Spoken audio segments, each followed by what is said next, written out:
본인 또는 처 또는 그 처남은 지금 정호성 비서관하고 긴밀하게 통화를 하고 있거나 혹은 이 세 사람 중에 한 사람이 대통령 내지는 최순실과 긴밀한 얘기가 돼 있었고 그게 정호성을 통해서 조원동 수석에게 전달이 됐다 이렇게 봐야 됩니까? 결국은 이게 김영재 병원 측의 준비 부족으로 이게 이 진출을 위한 컨설팅이 성공하지는 못했죠. 네, 맞습니다. 그래서 그냥 곧바로 끝난 거죠. 저는 끝났다고 했는데 그 뒤로 이제 여러 가지 보복이 있었습니다. 보복의 내용은 뭡니까? 여기를 다녀온 건 14년 2월이었는데요. 14년 가을 9월 10월이 되니까 국정원에서 저를 사찰하고 있다는 얘기를 들었고 같은 시기에 조원동 수석도 국정원의 사찰을 받았다는 얘기를 들었습니다. 그 국정원 사찰과 관련해서 저희가 파악해 본 바는 국정원 직원이 지금 4명이 동시에 사찰을 했는데 한 명은 지금 기재부에 있는 증인의 동생인 서기관에게 통해서 했고 한 명의 또 다른 국정원 직원은 쿠웨이트 대사관에 상대로 해서 사찰을 했고 네. 또 한 명의 국정원 직원은 우리투자증권에 찾아와서 사찰을 했고 네, 그랬다는 거죠. 맞습니다.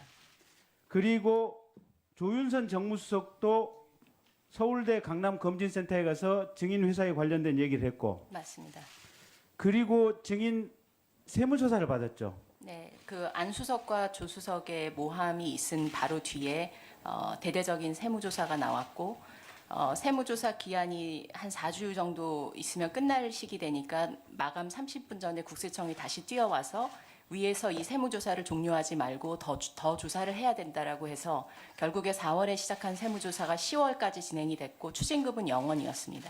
그러니까 본 의원이 듣기에는 증인 업체만 세무조사를 받은 것이 아니고 증인의 아버지 업체 맞습니다. 또 증인의 할아버지 사업체도 세무조사를 받았다라고 하는데 맞습니까? 네, 동시에 3대가 받았습니다. 그리고 증인의 남편도 좋지 않은 보직으로 지금 인사조치가 됐다. 또 기재부에 있었던 증인의 동생도 좋지 않은 보직으로 인사조치가 됐다. 맞습니까? 가족들 얘기는 지금 현직에 있어서 제가 구체적인 언급을 하기는 좀 그렇습니다. 증인의 동생, 카자흐스탄 문화원장을 하고 있던 증인의 동생도 갑자기 지금 한국으로 소환 명령을 받았다고 하는데 맞습니까? 네, 9월에 그 감사원에 정기 감사가 있었고 이상하게도 다른 그 문화원의 경우는 회계 감사를 받았는데 저희 동생은 회계상 문제가 없었는데도 불구하고 새벽 서너 시까지 감사원의 여러 명의 직원이 굉장히 강압적인 자세로 감사를 했고 그리고 감사원이 원하는 방향으로 말을 하지 않으면 가만 안 두겠다라는 그런 협박성 감사를 받았고요. 감사가 끝나자마자 며칠 뒤에 외교부에서 이 사람을 본국으로 소환해야 된다라는 그런 얘기가 나왔습니다. 그러니까 증인은 조원동 경제수석의 부탁으로 컨설팅을 위한 미팅과 이메일을 주고받은 게 한 30차례 정도에 불과하고 맞습니다. 결국 김영재 의사 측의 어떤 사업 준비가 안 돼서 불가능하다라고 회신을 했고 맞습니다. 그에 돈을 받은 것도 아니고 없습니다. 그런데 세무조사, 인사조치, 국정원 직원에 의한 상문이 집요하게 반복이 됐다라는 결론이죠. 맞습니다. 그리고 아까 제가 신문 보여주고 있는 송영길 시장 집무실에 연기를 바꾸는 모습들 상당히 편집점들이고 좀 독특한 행태 아니겠습니까? 그 부분과 연관돼서 생각할 수 있는 부분은 없겠습니까? 그 부분을 주인이 답변하기는 어려운 문제죠. 판단과 수정에 관한 문제입니다. 저도 어떻게 하루 미팅 가서 그냥 제 사실대로 느낀 소감을 청와대에 보고를 했고 이전 상사에게 제가 정확한 팩트를 보고하는 것이 이전 상사에 대한 저는 도리라고 생각을 했는데 어떻게 이 많은 국가기관들이 국민의 혈세를 사용하면서 민간인에 대한 이런 무차별적인 보복을 굉장히 집요하고 체계적이고 3년에 걸쳐서 진행하는지 정말 이해하기가 어려웠고요. 그리고 김영재의 중동 진출이 실패하는 것이 어떻게 VIP 중동 사업에 방해를 하는 것인지 그 부분도 정말 이해할 수가 없었습니다. 예, 수고했습니다. 네. 저희는 한 번 만났을 뿐이고요.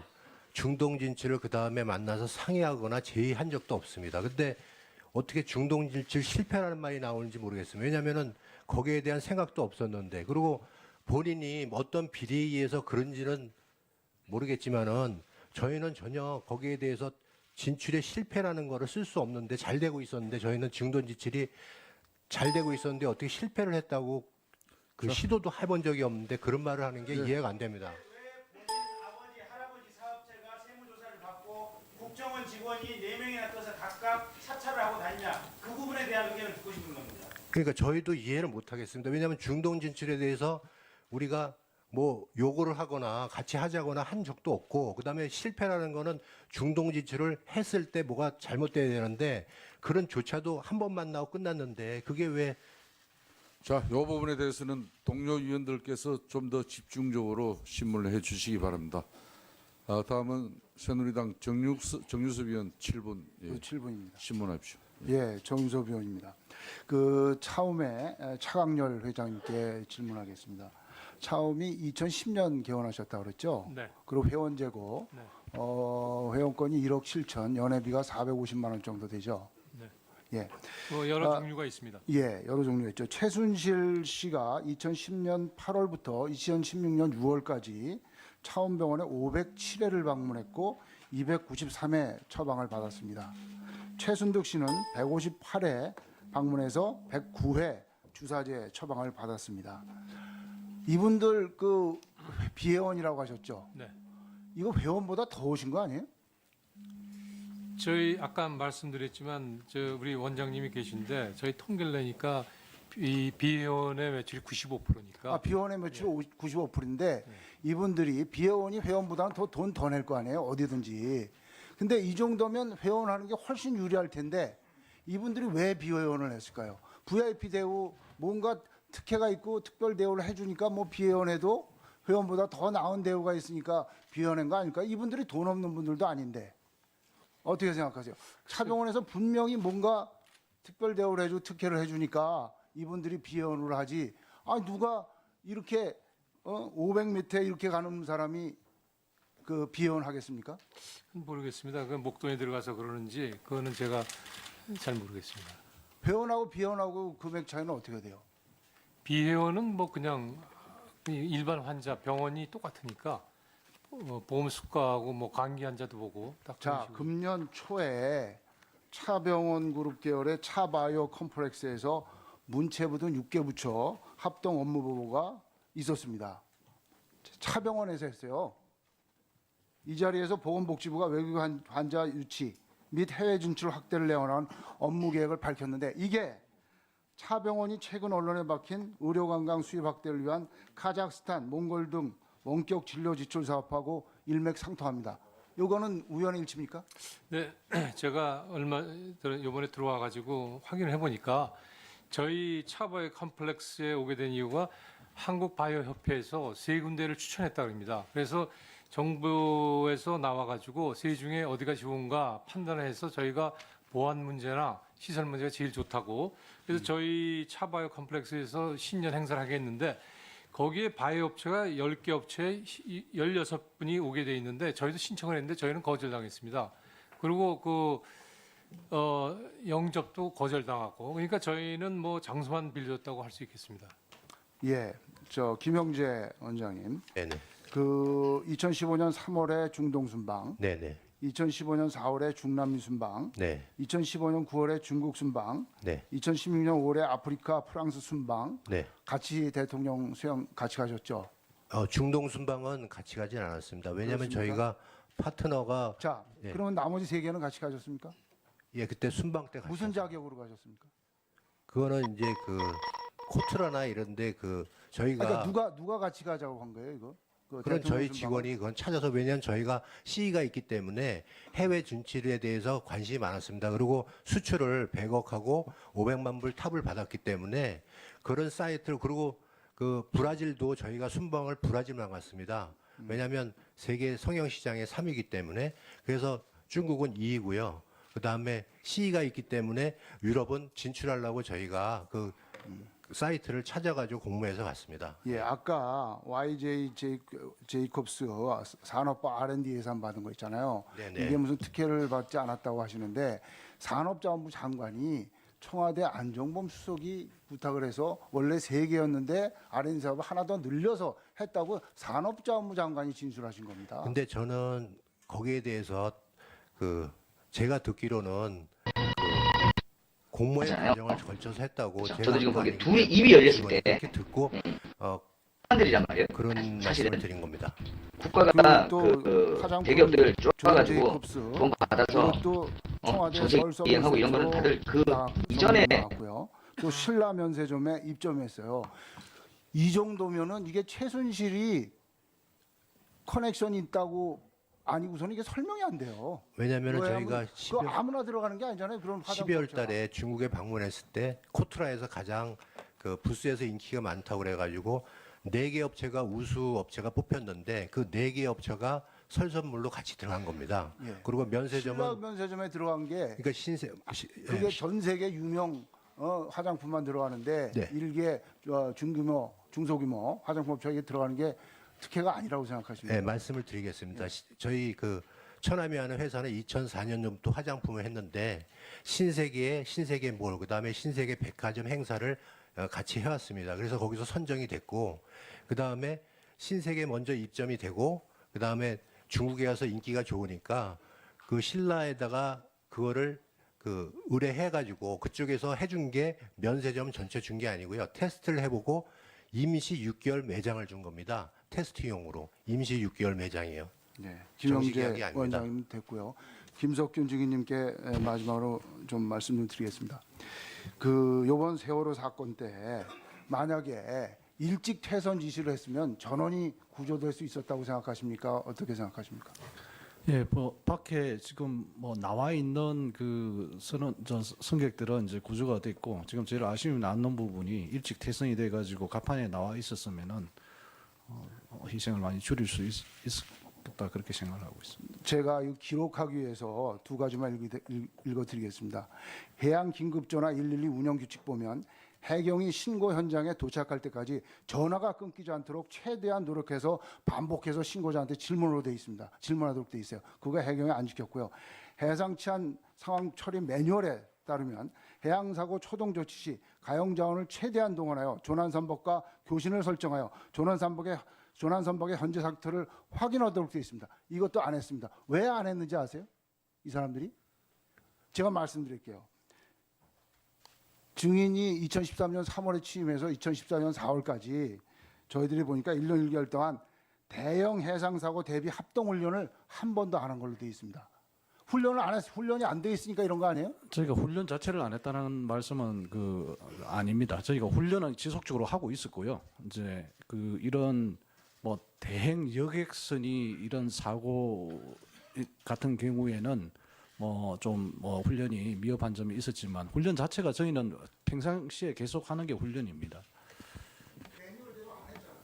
저희가 매뉴얼대로 이제 해상 종합 훈련이라든지 민관권 훈련을 계속 지속적으로 하고 있었고 단지 아쉬운 게 이번 이런 경우와 같이 어떤 큰 여객선에서 이렇게 이제 대규모 어떤 그런 사고가 있을 경우에 그때 어떤 퇴선 조치에 관한 그런 훈련이라든지 이런 부분이 아쉬운 부분이지 저희가 훈련 자체는 계속 하고 있었습니다.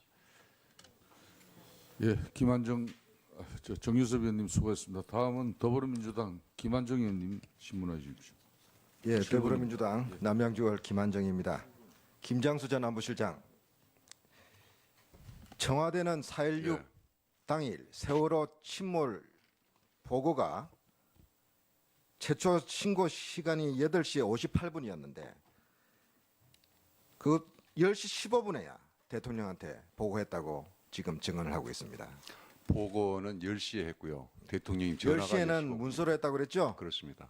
그런데요, 청와대하고 해경 간의 통화 녹취록을 보면은 당일 저녁에는 저녁 6시 50분 청와대와 해경청 간 통화 녹취록에 청와대가 재촉을 합니다. 왜 보고를 안 하냐?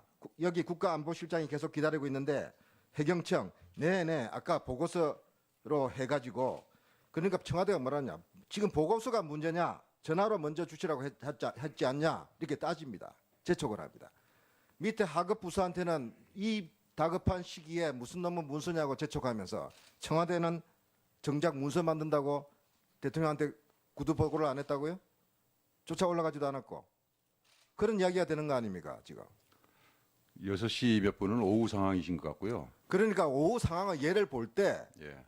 그때는 이미 상황이 배는 침몰하고 특히 그 구조 가능성들이 점차 희박해지는 그런 시점이었는데도 이렇게 재촉을 하면서 문서가 무슨 말이냐 전화해라고 해놓고 정작 청와대는 대통령한테 전화도 안 왔다고요? 최초 상황 문서로 보고하는 게 낫다고 해서 문서로 보겠다고 그랬죠 아까. 예, 대통령님께 보고 자 드리기 위해서는 보고서를 누구한테 접수처가 누굽니까? 대통령입니다. 대통령이 직접 받았습니까? 아니면은 다른 사람이 받았습니까? 대통령께 수신처가 대통령과 비서실장 등등 해가지고 뭐 수석들 몇 명이 자 포함되는데 대통령으로 가면은 예. 문고리 3명반 부속실에서 받을 거 아닙니까 문서를? 그래도 일부 속실장하고 일부 수장이 받든지 아니면 부속실 예 받습니다. 관저 부속실에서 받아가지고 그다음 관주에 있었으니까 예. 관저 부속실에서 받아서 올렸겠죠. 예, 그렇습니다. 올려서 대통령이 읽었는지 안 읽었는지 어떻게 확인이 됩니까? 10시 15분에 대통령께서 저한테 직접 전화하신 걸로 봐서 다 읽어보고 전화하신 걸로 제가 파악을 자 했습니다. 그래서요 지금 저 10시 15분에 대통령 지시 사항이 있었다고 이야기를 했죠. 네네. 그래서 그걸 해경청장한테 전달하려고 했죠. 예. 근데 불발했죠. 통화가 안 됐죠. 왜 안 됐습니까? 아마 직접 통화가 안 됐잖아요. 해경청장한테는 제가 못했고 통화가 안 돼가지고 못했고 그때 통화 안 된 이유에 대해서 알아보셨습니까? 아마 이동 중이었던 걸로 제가 지금 추정하고 헬기 탑승 있습니다. 중이기 때문에 헬기 예. 이동 중이기 때문에 전화를 못 받았다고 나중에 보고를 했습니다. 맞죠? 아까 전에 10시 15분경이면은 제가 상황실에 있을 그 시간입니다. 그런데 우리 국회 지난번 보고에서는 김규현 국가안보실 1차장이 헬기 이동 중이라서 대통령 지시 사항을 안보실장이 해경청장한테 지시를 전달을 못했기 때문에 상황실 한라인으로 전달했다. 한라인 내용이 뭐냐? 그러면서 받아 적어. 그러면서 청와대에서 지시를 합니다. 예? 그런데 지금 비행 기록을 보니까요. 헬기 비행 기록을 보니까 10시 30분 이력으로 나와 있습니다. 기억하시나요? 김석균 10시 중에 50분에 비행기 이륙한 걸로. 10시 50분이라고 지금 이야기를 하는데 해경의 헬기 운항 기록 B517기 10시 30분 이륙 그다음에 12시 20분 도착으로 되어 있습니다. 그래서 12시 20분에 3009 함에 도착되어 있습니다. 제가 분명한 거는 거기 그 당시에는 의원님 말씀하신 그 시간에는 제가 이렇게 이동 중에 있었고요. 10시 50분에 이륙한 게 그런데 그 아까 전에 그 시간이라는 거는 그럼 이 운항 기록이 잘못됐다는 소린가요? 그까지는 제가 정확하게 뭐 모르겠습니다만 이 운항 기록 다시 제출하시기 바랍니다. 헬기 B517기 당일 사고 당일 10시 30분 영종도 이륙 12시 20분 3009 함 도착 이 사실에 대해서 다시 한번 재확인해 주기 바라고. 이게 왜 중요하냐? 청와대 대통령의 지시 사항이라고 안보실장이 주장을 하고 전달했다고 하는데 대통령이 과연 지시를 했을까 의문이 나기 때문입니다. 사후에 짜맞춘 느낌이 듭니다. 왜? 청와대에서는 헬기 이동 중이라서 청장한테 직접 못했다 하면서 상황실로 타전을 합니다.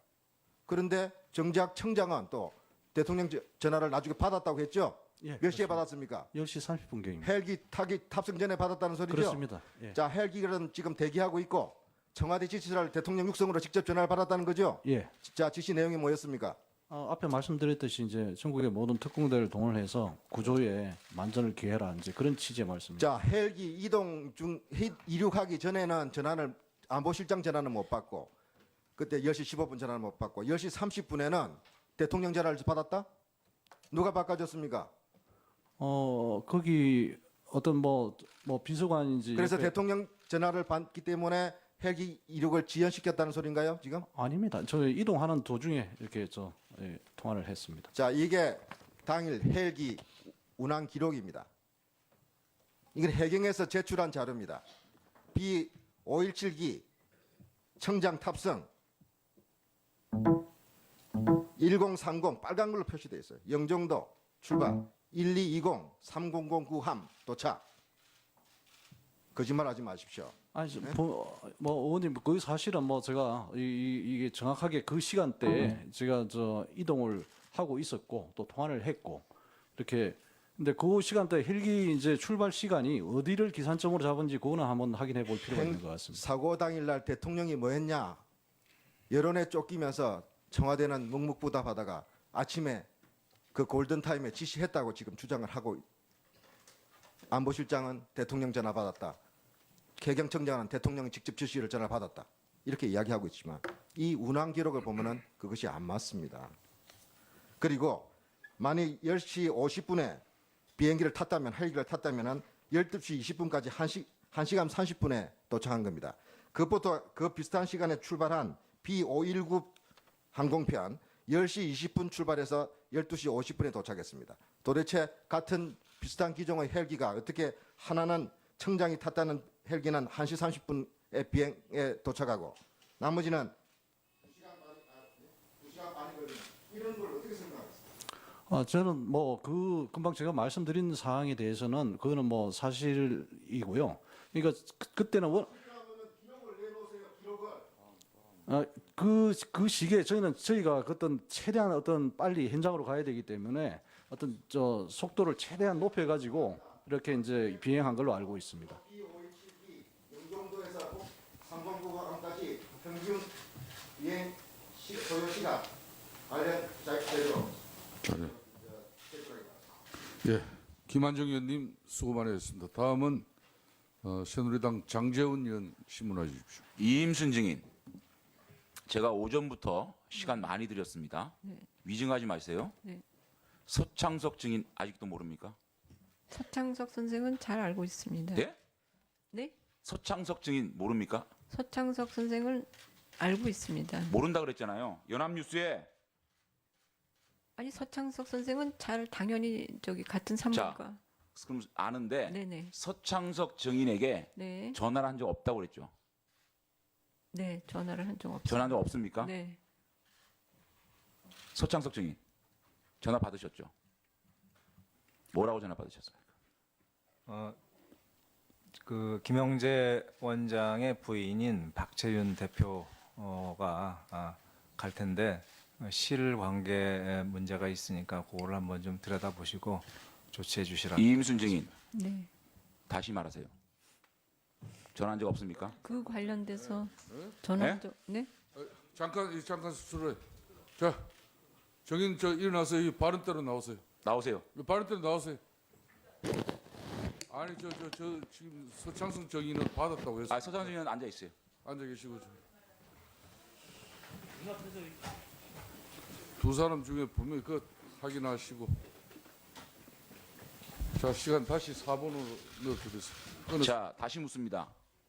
서창석 증인이 위증하고 있는 겁니까? 그건 제가 알 수가 없습니다. 그러니까 위증하고 있는 거냐고요? 전화를 한 적이 없냐고요? 제가 그 관련돼서 전화한 적은 없습니다.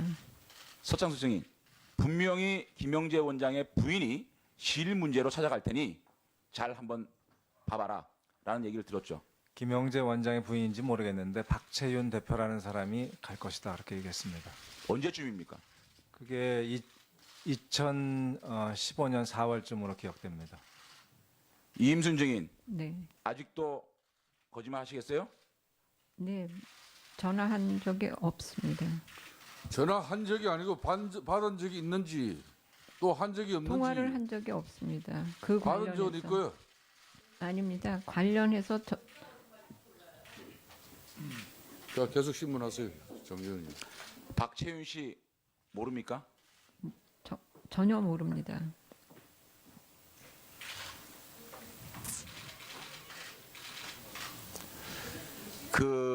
제가 볼 때는 서창석 증인은 지금 거짓을 하고 있는 게 아닙니다. 이임순 씨가 누군가를 통해서 모르는 박채윤을 좀 도와달라는 부탁을 받고 평소 대한피임생식보건학회 같이 회장을 맡고 있는 서창석 증인에게 부탁을 하는 걸로 보여집니다. 아직도 전화한 기억이 안 납니까? 네, 그렇습니다.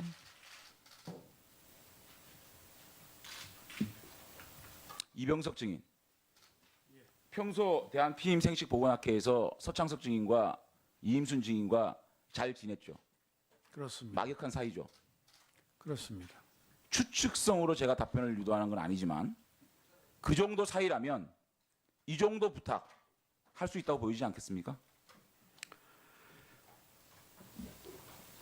제가 말할 수 있는 게 너무 힘들고 그건 제가 저는 뭐 서창석 교수도 임순 교수도 저 동료이기 때문에 제가 뭐 그런 상황에 대해서 제가 생각해 본 적이 없기 때문에요.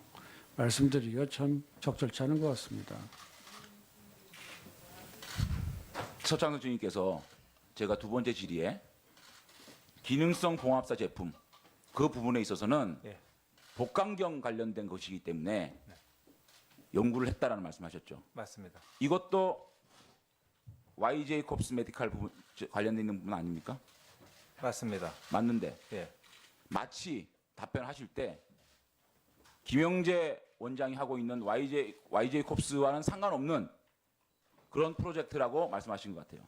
그렇지 않습니다. 그런 취지로. 그런데 왜 이 박채윤과 관련 있는 이런 것들을 전혀 관심 없는 분이 자신의 측근들을 이끌고 왜 이렇게 적극적으로 참여를 합니까?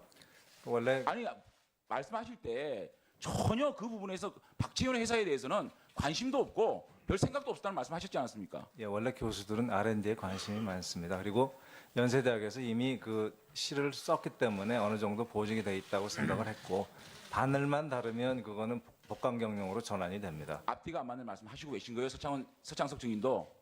자, 이임순 증인, 네. 제가 추가 질의가 있습니다. 네. 잘 생각해 보세요. 네. 이상입니다. 예, 임순 정의는 자리에 착석해 주십시오. 예, 감사합니다. 다음은 국민의당 이용주 의원 질의해 주십시오. 5분입니까? 7분. 예, 국민의당 이용주 의원입니다. 네, 존경하는 우리 김한정 의원님이 제기했던 의문에 저는 좀 공감을 하고 있습니다. 청와대에서 게시하고 있는 이것이 팩트이다. 이게 사후에 짜맞춰질 가능성이 상당히 높은 것 같아요. 그 관련해서 물어보도록 하겠습니다.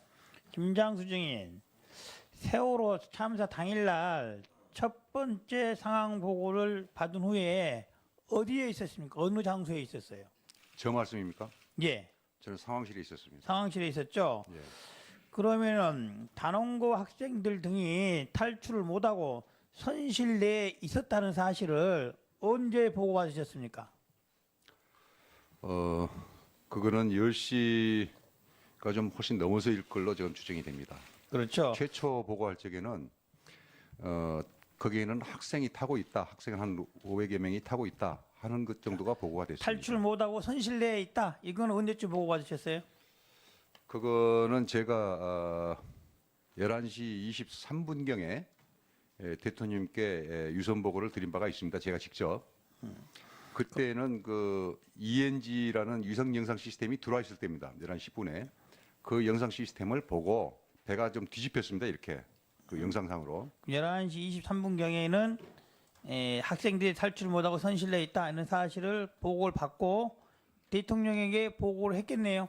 그렇습니다. 학생이라고는 특정을 하지 않고 지금까지 미구조된 인원들은 실종 또는 선체에 잔류할 가능성이 많다라고 보고를 드렸습니다. 그러면 그 이후에 12시 48분경에 승객 대부분이 구조된 것으로 보인다는 오보가 있다. 이렇게 나타나 있어요? 방송에 그렇게 나왔습니다. 네, 거기에 대해서는 그러면 어떻게 판단하셨어요? 이미 배가 뒤집혀서 선실 내에 다 있는데 그 뒤에 그 많은 사람들이 추가로 구조됐다고 생각을 하신 겁니까? 그러니까 어떻게 이런 보도가 돼 있는지 그거를 추적하고 따지는데 시간이 상당히 소요가 됐습니다. 그렇죠. 그러면은 당시 11시 4분경에 청와대 안보실 상황실과 해경과의 통화 내용 한번 들어보시겠습니다. 시간이 길지만 한번 들어보세요.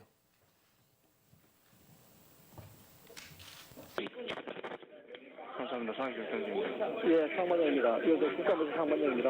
예. 예, 지금 거기 배는 뒤집어졌는데 그 탑승객들이 뭐 있습니까? 탑승객들요? 네네. 지금 대부분 선실 안에 있는 걸로 좀 봤습니다. 예? 언제 뒤집어졌죠, 배가? 지금 선수만 보입니다. 선수만. 네네.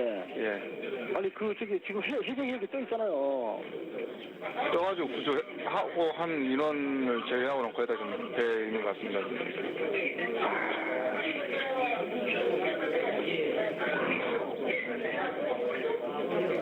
아니 그 지금 전화 받으시는 분 누구십니까? 예, 김남준 주임입니다. 예, 저기 그 배는 완전히 다 이렇게 전도가 됐지 않습니까? 예. 그럼 거기에 인원이 지금 들어서 한 명이 있었어요. 남은 인원들이. 그 인원들 혹시 물에 떠 있는 인원들 없습니까 주변에?